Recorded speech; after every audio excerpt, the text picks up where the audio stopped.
Actually এর আগেও আমি বলেছি, আজকেও বলছি, আপনাদের জন্য ওর অস্তিত্ব আছে। আপনাদের টিভি চ্যানেল বাদ দিয়ে মাটিতে ওর কোনো অস্তিত্ব নেই। আর যখন মানুষের মধ্যে থাকা একটা মানুষ থেকে বিচ্ছিত হয়ে যায়, তখন তার মস্তিষ্কের প্রবলেম হয়, তখন তার উচিত রাঁচিতে যাওয়া। আমার প্রাক্তন বন্ধু অর্জুন সিং যদি রাঁচিতে গিয়ে ট্রিটমেন্ট করে, আমার ভালো লাগবে। আমি চাই ও সুস্থ থাকে। উনি অভিযোগ তুলছেন দুই কাউন্সিলরের উপর, কিন্তু দুই কাউন্সিলর তো বলছেন যে আমাদের মধ্যে কোনো সমস্যাই নেই। এটা একেবারে দুষ্কৃতি। আমি তো বললাম, সাধারণ মানুষ কেউ পাগল যে রাস্তায় কথা বলে সব ঠিক বলে? আপনার বাবার নাম ধরে গালাগালি দেবে, আপনার মার নাম ধরে গালাগালি দেবে, পাগল তো তাই করে। তার মাথায় কিছু থাকে?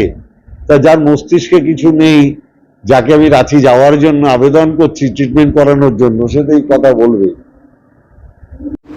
সকাল থেকে মারাত্মক ঘুমের টেন্ডেন্সি, তাতে যখন ঘুমেছে ডিহাইড্রেশন হয়ে যাওয়ার চান্স তারপরে দারুলিয়া লেনিন নগরে রাতুলিয়া তো 3টের সময়, তিনটে। আর আপনারাই তো আমি 11টা থেকে 2টো অবধি সারা সব জায়গায় গিয়ে যাচ্ছি, সারা এখানে রবীন্দ্রের কথা ধরে সময় আমি একজনকে ডাক্তার দুটো বরাবর